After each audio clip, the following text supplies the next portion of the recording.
What's up, Degenerate Nation? Welcome to the Big Bets on Campus podcast presented by BetMGM. This is the 2024 college football betting kickoff episode, part 2. I'm Stuckey, and joining me as always, my BBOC co-host, Colin Wilson, and once again, the one and only Mr. Brett McMurphy. Hopefully you already checked out part 1.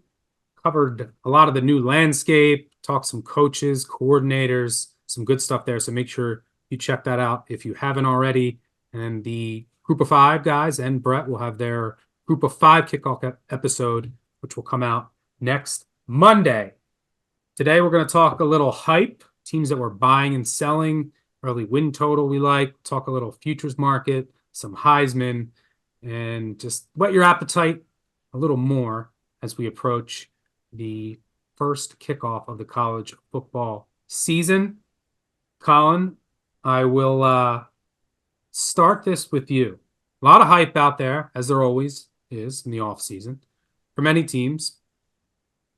Let's start buying. What team are you buying the hype on? Well, let's just get it out there. Central Florida. I've tried to be quiet about it. Hopefully the number would expand a little bit with some other people's projections that are out there that say that they should be around 16-1 to win the conference. I don't really care what the number is. This offense that they've put together, getting Penny Boone from the MAC, getting KJ Jefferson to run the Wildcat for Malzahn when he comes to Big 12 Media Days and says, this is the closest to Cam Newton that I've ever had. If you're new to college football and you weren't watching in 2010, I'm not sure who was ever going to stop Cam Newton running that offense for Auburn. So that's what we have going on. Micah Hudson comes in as one of the highest graded wide receivers ever. And then you look at a conference as a whole and college football as a whole, struggling to find defensive interior help. And here is UCF returning 2 defensive tackles that are 2 of the best in the Big 12. So I am buying UCF futures. I mean, that's just one of those ones. I take the spreadsheet mathematical projection and I just kind of write it away because they are loaded. Yeah. We're a little bit about the secondary, see how that plays out. And we talked about the Delaware wing T in the last episode. Some principles of that fed into like Malzahn's offense for what it's worth. All right, you're buying the UCF hype for what it's worth. They do have 5 Big 12 home games. They've been dominant at home over the last 7 years. Brett, hype. Who are you buying? Stuck. I like. This is my pick to win the national title. I don't feel great about it, but I'm trying to find a way to pick somebody other than Georgia and Ohio State, and that's Oregon. I really like Dylan Gabriel. I like Dan Lanning. I think the way he coaches is SEC-like, and I think that'll translate well into the Big Ten. The schedule is manageable. Look, I don't even think they have to win the conference to win the national championship. But I really like Oregon. I know that's heavy chalk. There'll be preseason probably 3-4 at the lowest. But I really am a big believer of Dan Lanning and the Ducks this year. I cannot wait. Probably the game I'm looking forward to the most, Ohio State at Oregon.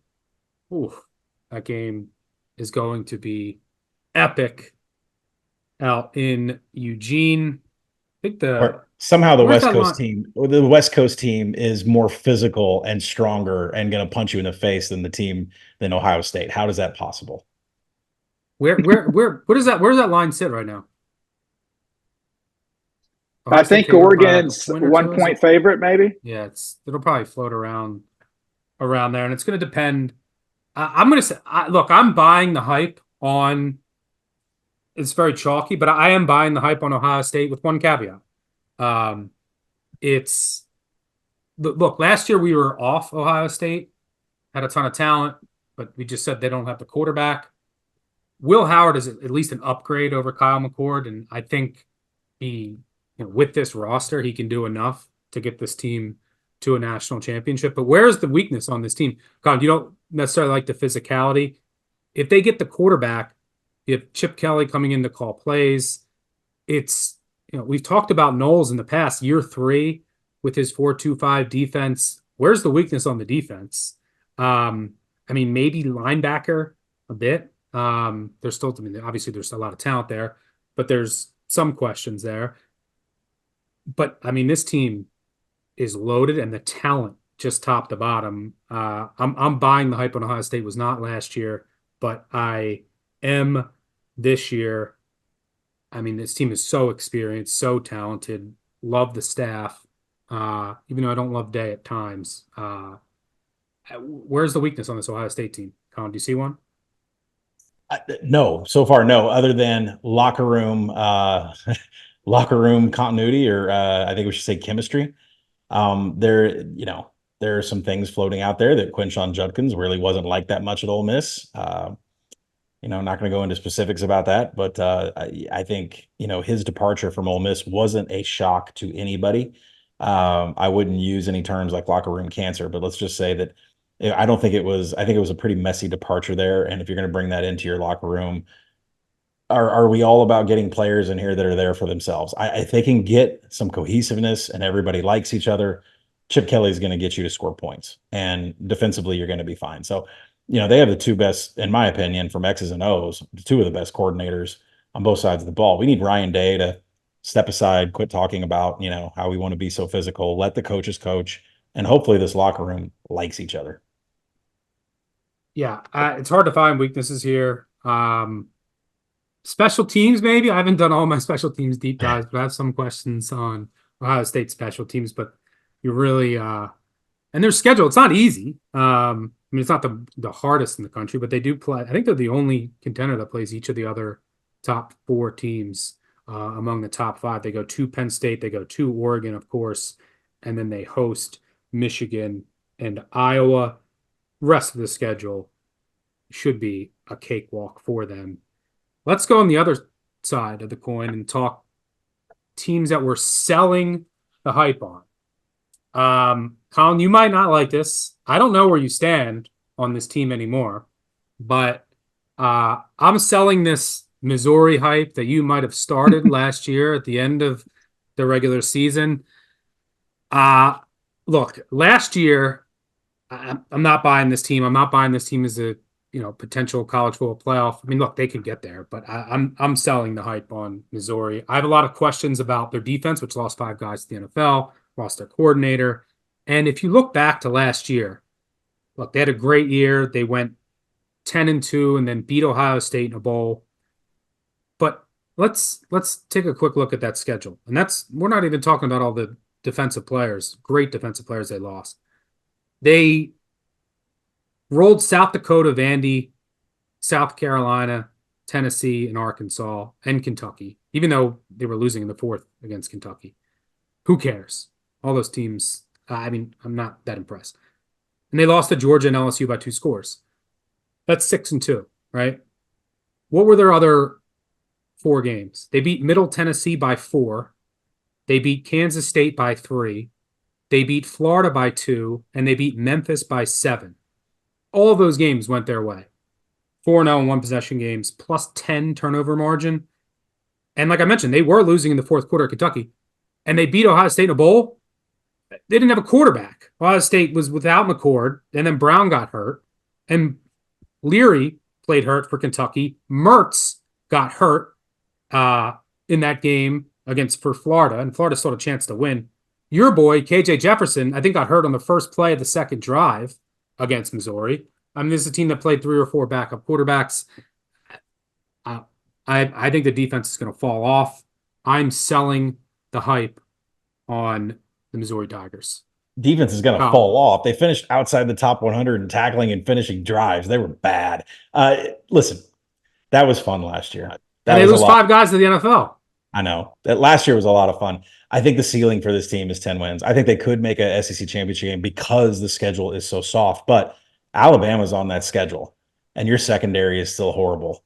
And when you have Alabama on the schedule with Kalen DeBoer that likes to run passing routes past 20 yards, as we didn't mention it on the first podcast, let's just mention it here. Jalen Milroe is going to tear up secondaries that can't handle his arm, and Missouri's one of them. So they have a ceiling. The ceiling's 9-10 wins and possibly making a championship game for the SEC because they dodge so many of the big teams. But they're Yeah, they limited. should be favored in 10 games. The Yeah. question is, though, and we'll talk about this extensively, if they win 10 games with this schedule, which is a joke for an SEC contender, it's like a national average schedule. Yeah. Do they get in over a 9-3 team? And you're also going to have the conversation. Keep in mind this too. People are like, does a 10-2 team get in? You lose your conference championship. What does that do? And it's going to be so fun to break down. But there's a chance Missouri goes 10-2 and then doesn't get in because of their schedule, which is definitely a possibility. Obviously, if they go 11-1 or they win the SEC, they're going to get in. But I'm not buying the hype on Missouri. Colin, I guess I'll throw it to you. Who are you selling? How have we not gone through a podcast? We're on our second one. We haven't mentioned Colorado. I'm selling Colorado. I know the win total is steaming closer to 6, at least from a juice perspective. I'm not there. I'm at 5.1 on Colorado, and frankly, the portal, you did fantastic in building a strong defensive line, 2 defensive interior players. You did better in getting offensive linemen that are bigger than 5'10", 260 pounds that they had lined up last year, all these guys from Kent State. You got some help for Shedeur Sanders on the outside. You did lose Dylan Edwards, who didn't leave Colorado because of Colorado. He left because he was homesick and he wanted to be back in Kansas State and be back with his childhood best friend, Avery Johnson. But Colorado built better starters. They did not build any depth whatsoever. When you go and look at this schedule, holy cow. I mean, Deion said it himself on stage. Why are we playing North Dakota State? Why can't we have a layup? His words, not mine. I mean, he's already worried about that. And then Nebraska, Colorado State again. I mean, Norvell gave him the thrill of that. Was one of the best games I saw all year. But once you get past that, I mean, just look at this. You're going to go to the bounce house? Colorado's not going to win at UCF. There's no way. At Arizona, at Texas Tech, at Kansas, Utah at home. Kansas State's off a bye. State at home. Yeah. Cincy at home. I agree. And I think they're going to be. And here's the thing. This is a team. Look, Colorado State, in-state rival, revenge from last year. Same with Nebraska. But these teams don't even need motivation. Colorado brings it on themselves. Every week, you are going to get the other teams. They're never going to be flat for you. You're never going to get an opportunity where you're catching a team that's a little sleepy. Everyone wants to beat Colorado. And it's not like, they're Georgia, where it doesn't matter if you want to beat them, you can. And I agree. They don't have the depth to survive November. You do not have the depth to survive November. Depth's a huge issue, and I have them with one of the 10 hardest schedules in the country. They get 5 Big 12 home games. This is about the only good thing I can say about their schedule. Brett, who are you selling? Everyone, and I mentioned it in our first podcast, that Notre Dame in the new playoff format could go 12-0 and would be ranked number 5 in the college football playoff. And you look at their schedule, and a lot of people think maybe Notre Dame runs the table. Guys, I'm selling Notre Dame. I mean, I'm looking at their schedule. They're projected to be favored every game. Only 3 of those games are less than a touchdown. Texas A&M, Florida State, at USC. But it's not necessarily those 3 games. You look at the Irish under Marcus Freeman, they have lost to unranked Clemson. Yeah, Clemson's a quality team, but they were unranked. They've lost to unranked Marshall. They've lost to unranked Stanford. So even if they can handle those 3 games, I think somewhere along the line, they lose another 1 or 2 games they're not supposed to. Even though the schedule is incredible. 6 home games, only 3 true road games, and then 3 neutral site games. Even with all that, I don't know if Notre Dame's 10.5. If it's 10.5, I would definitely play under Notre Dame for their win total. Heavy juice, but yeah, 10.5. Yep. Yeah, I agree. I'm not completely sold on Notre Dame. Leonard's got to stay healthy. Evans has got to come back healthy at tight end. But the defense should be really good this year. They have really good interior. They got to find like an alpha edge rusher, I think, to take their defense to the next level. but they have one of the best safety cornerback duos in the country. Great interior offensive linemen. Their linebackers will still be good. The offensive line worries me, and wide receiver, I still need to see it. They bring in Bo Collins. Notre Dame fans all of a sudden we were trashing Clemson receivers. Now Notre Dame gets Bo Collins, and now he's great. I don't get that. And then you got to hope that like Mitchell, does he translate to Notre Dame? But you're right. Notre Dame has a Missouri schedule. They're both like national average. Missouri's going to be favored in 10 games. Notre Dame favored in 11, and then a toss-up to start the year against A&M. I think they lose to A&M, by the way. So I could be wrong. It's a toss-up game. But if I wanted to invest in Notre Dame, I think I would wait until after that Texas A&M opener in Kyle Field. Colin, any thoughts on the Fighting Irish? Well, I'm already seeing what our first BBOC Saturday is going to be because I disagree with both of you completely. Listen, mathematically, I make them directly. You like Notre Dame against A&M?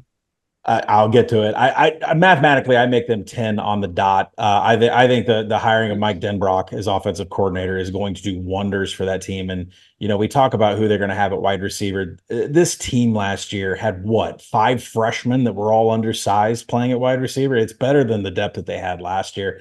Riley Leonard has to stay healthy, of course, but in a vacuum, if he's healthy in a Denbrock system that just produced a Heisman winner, I mean, the guy wins everywhere he goes and creates offense.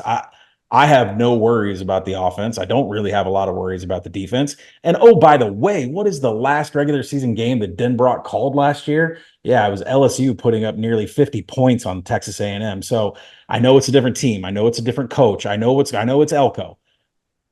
I have no confidence in Colin Klein as offensive coordinator, calling the offense for Texas A&M with Connor Weigman, who can't stay healthy whatsoever. I'm not saying they're winning the national championship. They're not. I think they host a playoff game. I think they're 9-10 win team. I think they host a playoff game, and I think they win week 1 against Texas A&M. First head-to-head of the year. I like Texas A&M.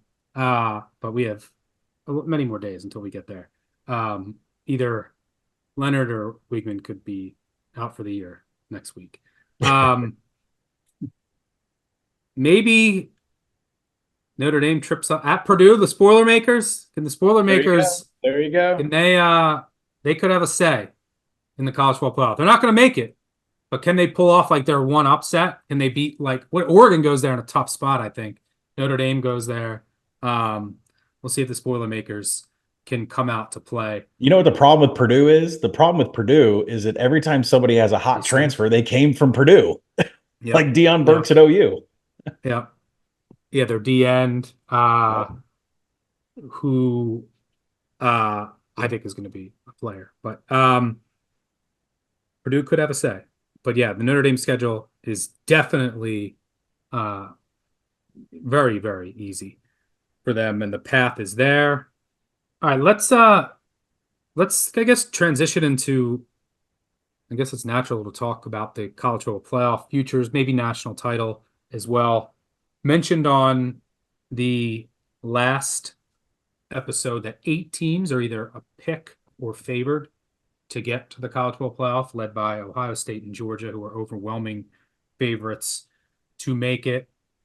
I don't see a ton of value in any of the college football playoff futures, but one I do like. This is I'm hesitant to bring this up, but this is going against everything that I've been about over the last couple of years. But I like Clemson. Over 2-1 to make the college football playoff. Here's the reason. I think they're being slept on a little bit. I love the hire of Matt Luke, their offensive line coach. If they can just figure out the center spot, I think their offensive line is going to be fine. Their receivers, they bring in 2 tremendous freshmen, and they were so hurt last year. I think there's only upside there. And Garrett Riley, talk of the town last year. I still think he's a great coordinator. There's upside there. I think there's a year 2 bump there. And Klubnik, and he has all the tools. I think he's going to be better this year. Lost Shipley, who cares? I was yelling whenever I bet on Clemson when Shipley was in there. Give the ball more to Maffa. We know the defense is going to be good. There's some losses in the secondary, yes. Do I wish, if I wanted to invest in Clemson, I would maybe look at their national title future if they went out and just got like one of the top receivers and one of the top corners in the portal, maybe a center. Like that's all they had to do, but they didn't. They're just like the service academies, the only teams who didn't utilize the transfer portal. But I like Clemson to make the college football playoff. I am not sold on just Cam Ward being the answer. I'm not sold on DJU being the answer for Florida State. So I would love to. I think Clemson, if they get to the ACC championship, would have a great shot. And they can get there without winning the ACC as well. And the reason I want to invest in Clemson now is while I don't think they can beat Georgia, they're going to be close to, I think, what is it, 13 and a half. If they do, look, if they don't beat Georgia, their odds aren't going to change much, right? It's assumed that they're going to lose that game. But if they can pull off that upset, I mean, obviously it shows that team has taken a huge next step by beating Georgia. Their odds are going to plummet. They don't necessarily need to win the ACC. Might sprinkle on them to win the ACC as well. But I like Clemson to make the college football playoff. I think their offense is going to take a step. Their defense, is going to be good. It's so talented. And I think they're being slept on a little bit. I like the Tigers. I'm riding with Dabo. That might be my only preseason college football playoff futures investment. We'll have, I'm almost sure, a handful during the regular season. Can't wait to talk about that with you guys all throughout the regular season. Colin, I'll go to you. First, any thoughts on Clemson? Absolutely agree with you. I think the timing is how you're going to play Clemson because the narrative out there is so negative around Dabo avoiding the transfer portal. But let's remember what the transfer portal is for. It's for depth.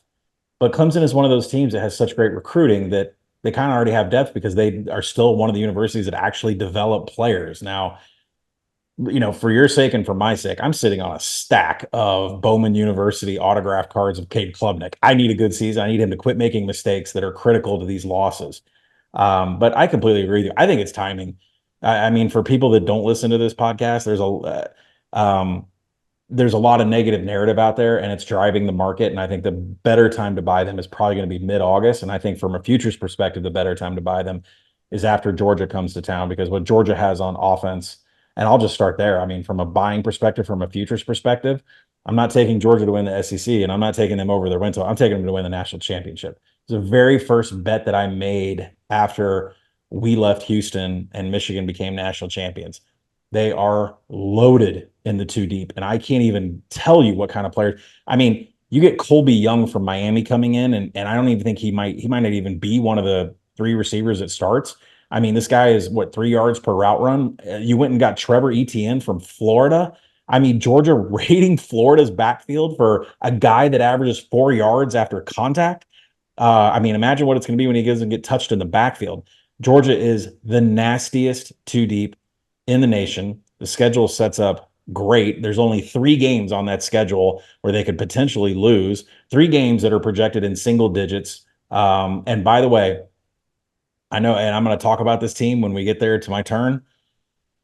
They play Texas on the road, and that looks bad to everybody, but it comes the week after Red River, and that's a huge problem for the Longhorns. I think Georgia is majorly in the driver's seat to have 11, 12-win season. They are the national championship favorites for a reason, and I think there's still value on 3-1.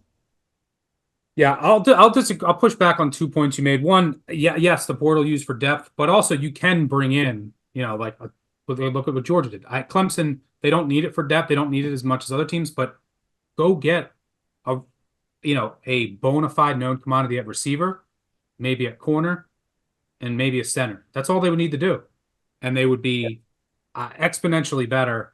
And I disagree on when to buy Clemson because I think you want to buy them before Georgia, not after, because it's assumed that they're going to lose to Georgia, right? Close to 2 touchdown underdogs. If they lose that game, the market's already pricing in the fact that Clemson's going to lose to Georgia. I don't think the odds change that much. The upside, though, if they do pull off the stunner, I think that's why I want to get in on Clemson before the season starts. Did you want to? Okay, let me say this, though. At ACC Media Days, Dabo's going to say something that everybody's going to pounce on. I don't know what it is. He always does, right? I think the market is going to continue to trend negatively for Clemson, especially. Yeah, I agree with that. Yeah, once he gets sound bites, there's going to be more negativity, and then it'll be time. yeah, around the media, it's all negative on Clemson. So yeah, I'm gonna wait, but definitely want to get in before that Georgia game. Brett, any thoughts on Clemson or futures that you want to mention? I'll go with a different ACC team for a future, and somebody near and dear to your heart, Stucky. Mario Cristobal and the Fighting Hurricanes of Miami. Last year they lost 4-1 score games. I don't know if you know or not. They lost, to Georgia. Why? Because their coach. He's still there? So they lost 4-1 score games. By the way, they had as good of addition of transfers as arguably anybody in the country, led by Cam Ward and running back Damon Martinez. They get 2 monster players from the 2-pack league. And I really think this is going to be a sneaky good Miami team. A big part of that is the opening game against Florida. And they get past Florida, the schedule set up where they could get off to potentially a 6-0 start. And then you've got Louisville, Florida State on the back end, and then it falls off the last 4 games. So I could see a double-digit win season here for them. One thing that concerns me about Miami is when I was at the ACC spring meetings, talked to a coach, not from Miami, about the different transfer portals transfer additions throughout the league. And we were talking about Cam Ward. And this person had a great line. He said, Cam Ward will either win the Heisman Trophy or he'll lead you to a 6-6 record. I know which one you're thinking is going to happen, Stuck, but I think Miami is ultra talented. I think this Cristobal loves this offensive line. That's his specialty. Could they pull off the same magic when he was at Oregon and went 12-2, won the Rose Bowl? We'll see, but I am back in the Hurricanes. Well, it wouldn't be a college football podcast without one of the co-hosts buying either Texas or Miami in the offseason. So we checked off that box with a Mario Cristobal endorsement. Colin, do you have any thoughts on Miami, buy or sell? Absolutely not touching a win total with your 10-foot pole. I mean, there's no way after this Cristobal thing, it keeps happening. I'm not getting involved. No way. All right. Let's talk a little, maybe an early win total you like. I'll start it. I was selling the Missouri hype. I'm also going to sell the Ole Miss hype. Last year I bought Ole Miss. I had them like 15-1 to win the division. I love that bet. And their win total was 7.5, right? And by the way, yes, I get the portal. They're super talented. 2 years ago, they also won the portal. Didn't really work out. Last year they won the portal. They went 10-2. And then they won their bowl game. But they went 10-2. Was the portal definitely a success? Maybe not. Win total was 7.5. Maybe he was right. Let's look at what went on with Ole Miss last year. They rolled Vandy, Furman, and UL Monroe. Okay? Expected. They lost by 2 possessions to Georgia and Alabama. We're just not the same caliber of team. You could just tell. They just weren't there. Outclassed. So they're 3-2 in those 5 games, as you would expect. Here are their other 7 games. Tied with Tulane late in the 3rd against a backup QB. It was close in the 4th against Georgia Tech at home. They beat LSU in the final minute. They trailed in the 4th at home versus Arkansas. Arkansas, I think, got shut out at home by Mississippi State last year. They were tied late in the 3rd versus Auburn. By the way, none of these teams, Auburn and Arkansas, couldn't throw the ball. They beat A&M at home in the final minute. They were up 3 in the 4th on Mississippi State. Dead even game. Bulldogs missed 2 field goals, too. That's 7 games. They all went their way. Every single game that was semi-close late for Ole Miss all went their way. Plus 11 turnover margin as well. Win total was 7.5 last year. I think that they probably should have won 8 games. I mean, all those games went their way. Now they're sitting at 9.5. Their schedule isn't, that difficult. They'll be dogs in 2 games. They'll be dogs, at LSU and against Georgia. But they also have like 3 very trappy games. Like before LSU, they go to South Carolina, who I think is going to be better this year. Before Georgia and after Oklahoma and LSU, they go to Arkansas. Pittman coaching for his job, maybe. That's a trappy spot. And then after Georgia, they go to Florida before the Egg Bowl. Like they got some trappy SEC spots on that schedule. So I don't think they get the double-digit wins this year. I like Ole Miss under. Colin, do you agree? Yeah, I'm not sold on Ole Miss whatsoever. I don't think they've closed the gap with Georgia. Don't know if I have faded them in any of my bets so far when it comes to money. To me, it's more of a week-to-week thing where I think they're going to be overvalued because of what they brought in. I'm sure Lane Kiffin is going to say things at SEC Media Days. It's going to generate even more love in the market. I think they're going to come in completely overhyped. We've said this before on the first podcast. When's the last time the transfer portal won a championship? Hasn't happened yet. Didn't happen for USC. Didn't happen for LSU. So I think Ole Miss is falling into that trap. Colin, win total you like? Yeah, I love Oklahoma. I mean, there's the second Danny Stutzman made the announcement that he's coming back. There is no bigger Danny Stutzman fan. Danny Stutzman and Penny Boone. You need jerseys of both of those guys. I've never met someone that's a bigger fan.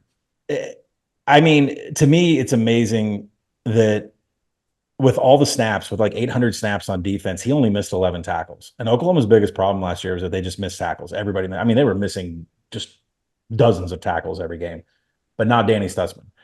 He got hurt. It was obvious in the middle of the season how bad the OU defense was without him. When he came back, night and day.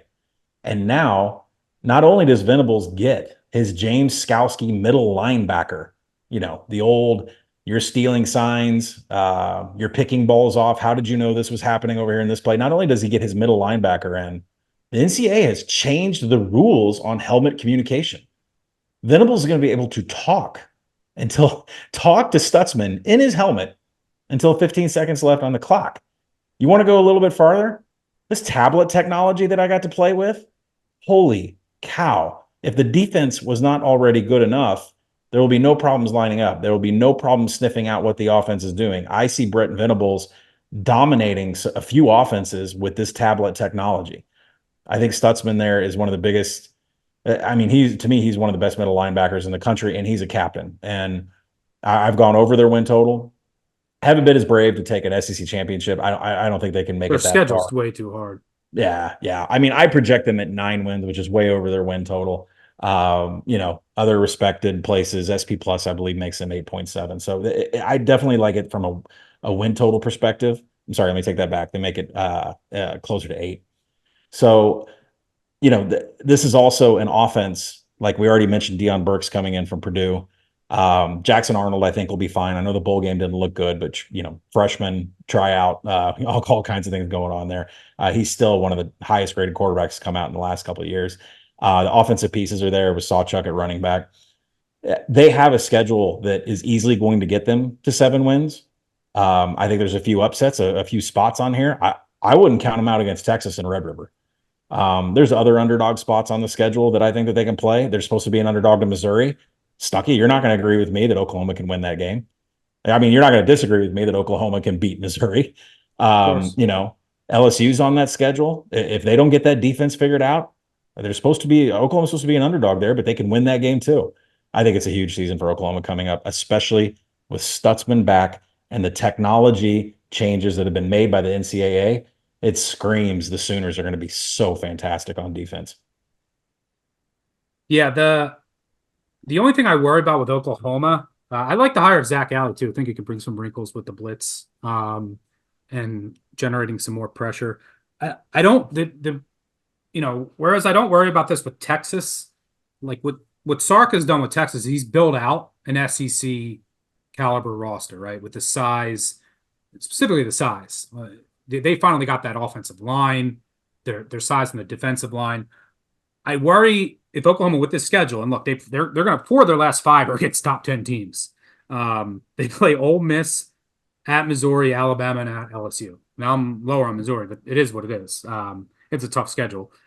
When you have Texas, Alabama, LSU, Missouri, Ole Miss, and only 3 SEC home games against South Carolina, Bama, and Tennessee, it's tough sledding, which is why I don't think they have upside to get to win the SEC. But I do worry. The thing that holds me back on Oklahoma, you obviously want to see some progression from Jackson Arnold, who has shown flashes. We haven't seen a ton of them, but he's also made some critical mistakes. But in the trenches is what I worry about. Can they deal with the physicality of the SEC for a hard SEC schedule for the full season? They lost all 5 starters on the offensive line, lost a number of starters on the defensive line, but the offensive line, projected to have maybe a North Texas starter who came with Seth Luttrell, their new offensive coordinator, USC transfer, some unproven guys, obviously some talent. They still have over 100 career starts, but it's not, a known commodity. In the trenches is where I worry about Oklahoma. Do you have any thoughts there? Well, I mean, I understand losing that, but the point, and the SEC preview is going to come out this week. The point Just say Danny Stutzman is back. That's all you need. Danny Stutzman's playing all 5 offensive line. Danny Stutzman's playing center. The point that I would make there is that they have the most respected offensive line coach in the nation. He's been in this position before with 5 new offensive linemen. And the schedule, Temple, Houston, Tulane under new management. You're giving me those defensive lines. I mean, by the time we get into a serious game, these guys are going to have... You like the run up to get things going. Yeah, I they will be experienced by the time it counts. I think that's what's important. Brett, do you want to throw in any Oklahoma hate or? Yeah, look, this is not me wearing my Pistol Pete Oklahoma State hat. It's basically, you look historically at we're talking about conference realignment. All of the schools that have moved to a new power league, Power 4, Power 5 league, they all take a step up. I mean, you go all the way back to, when Missouri got into the SEC and so forth. I don't have the exact numbers with me, but I looked this up a couple years ago, and I believe, we're talking about, between 12 to 15 schools. I think only 2 schools have ever had a winning record in conference play in their first season in their new league, and that was 5-3. It may have actually been Texas A&M going from the Big 12. And Stuckey, what you said, I think, yes, Stutzman's great on defense. He's one player.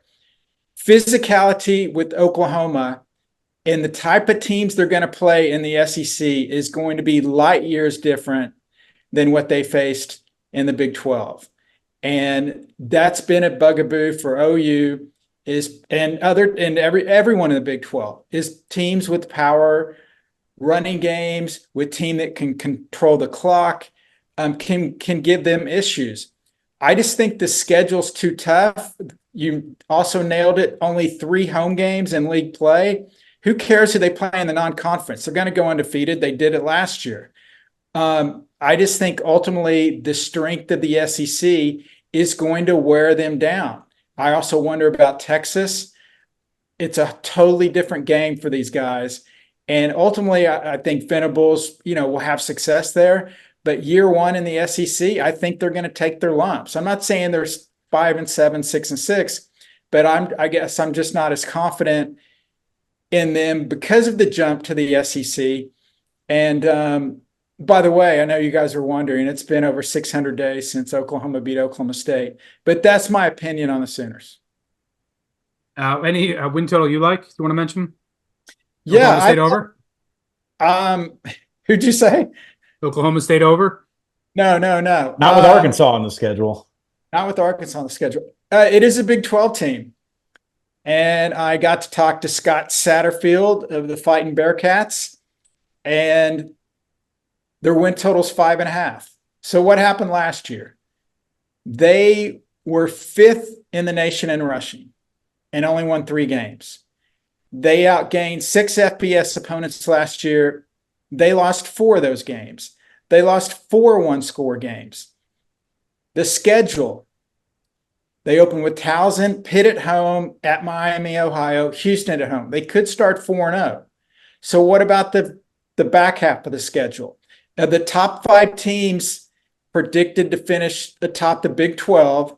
Cincinnati only plays one of the 5, and that is Kansas State. I think they can get over 5.5. Obviously, the unknown with Dante Corleone, their defensive tackle, who's out indefinitely with blood clots. That would be a big loss if he cannot return. But, as you guys know, you lose a lot of close games one year. The next year, that stuff seems to flip. And everywhere Satterfield's been, he's been able to have an offense that can run the ball and have success. So I think that, coupled with maybe the luck goes their way and the schedule sets up really nice, similar to UCF, misses a lot of the top teams. I'm not saying Cincy's going to win the Big 12 or get to the title game, but I think, they can get the 6 wins, get to a bowl game, and go over that 5.5. Yeah, schedule is definitely conducive to getting to a bowl with a little better luck in those close games, some better second half performances. You mentioned Corleone on the defensive line. That's important because they lost Briggs to the NFL. Do bring in Coleman. Secondary's got to come together. But I do think that this is the time to potentially invest in a Cincy over ticket. You mentioned Oklahoma State. Ollie Gordon, definitely in the Heisman mix. Colin, any Heisman thoughts? Oh boy. Look, I think Danny Stutzman. Danny Stutzman could play quarterback too. So can Taylor Green. We've had some negativity around Notre Dame on this podcast, but I think Riley Leonard, if he stays healthy with Mike Denbrock, Mike Denbrock just went to New York with Jalen Daniels. It's not that Riley Leonard is going to put up the best numbers from a passing and rushing perspective. He's a great player and he can elevate all of Notre Dame's offense. To me, it's more about the hype of Notre Dame making the playoff and potentially hosting a game that captivates everyone. It's 25-1. I think where I get a little nervous about that selection from a Heisman perspective is the number's too short. You can always get the Heisman winner around 40 to 60-1, somewhere around week 5, it seems like.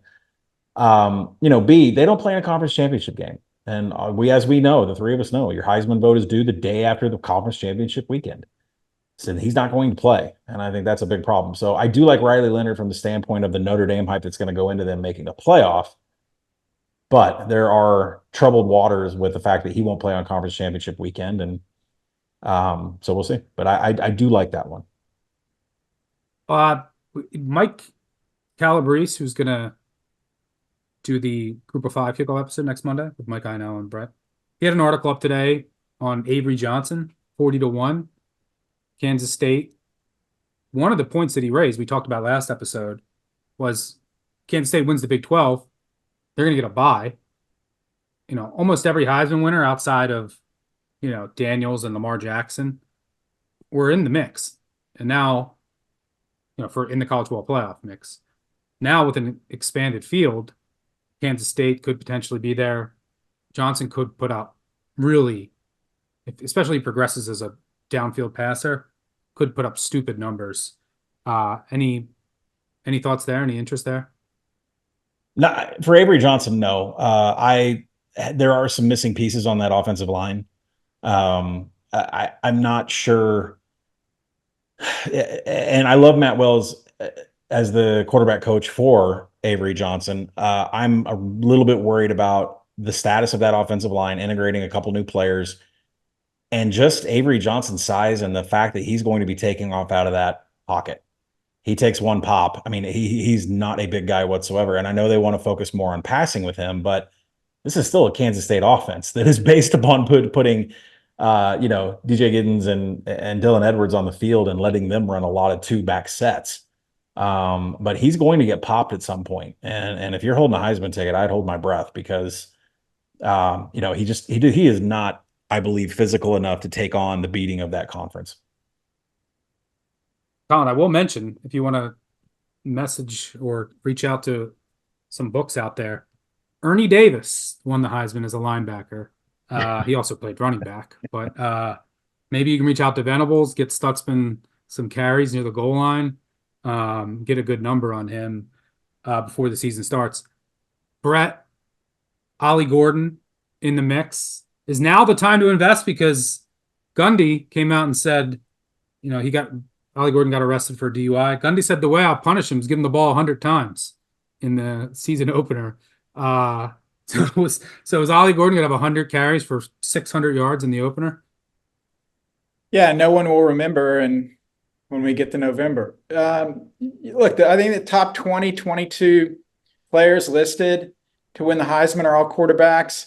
Ollie Gordon can't win the Heisman Trophy because he's not a quarterback. Or a linebacker at Oklahoma. I'll be honest. Of playing a Heisman ticket before the season is equal to two other things. One, betting on Colorado to win the national championship, or throwing a bag of money in a campfire. It's throwing a dart at a board. Since you're going to make me come up with somebody, since I'm in love with Cristobal and the Hurricanes, give me Cam Ward. You're getting over 20 to 1, 25 to 1, somebody like that. At least it's a big number, but it would literally be just lighting money on fire. So that is my in-depth analysis on why you should not bet the Heisman before the season. But I do believe when you get into about week 7, 8, 9, 10, you can kind of narrow it down. And I know a lot of people listening got in on Jaden Daniels at 4, 5 to 1 or much higher. And so I think that's a better play than just throwing a money on a long shot before the season. Yeah, if you're gonna hit a long shot, take Zachariah Branch out at USC, right? I mean, he's gonna get Big Ten eyeballs in some of those games. I mean, at least not a quarterback. Yeah. Not a linebacker. I don't like anything either. I'll be looking. We talk about it during the season. Good stuff. So good to be back. Again, if you didn't listen to part 1, make sure you check that out. You guys have been enjoying media days. We'll get a lot more on that during our previews that we do for each conference. That's going to wrap it up. End of July, I'll tweet out the schedule. That's what we're going to do. We're going to hit every single conference, and then we will have episodes leading up until the season, and then throughout, bring the voicemail back. Can't wait. We're getting close. I could smell it. Thanks to Brett. Thanks to Colin for joining me. Thanks to our producers in the back end. Most importantly, thanks to all of you for tuning in. Make sure you subscribe, unsubscribe, tell a friend, tell an enemy. Leave a review, a 5-star review. I'll do a bunch of giveaways soon. So just go. 5-star review, doesn't matter what you say. It's Danny Stutzman for Heisman, doesn't matter. But thanks for tuning in. We will be back towards the end of this month with the start of all of our conference betting preview episodes. Thanks for tuning in and enjoy your weeks. Cheers.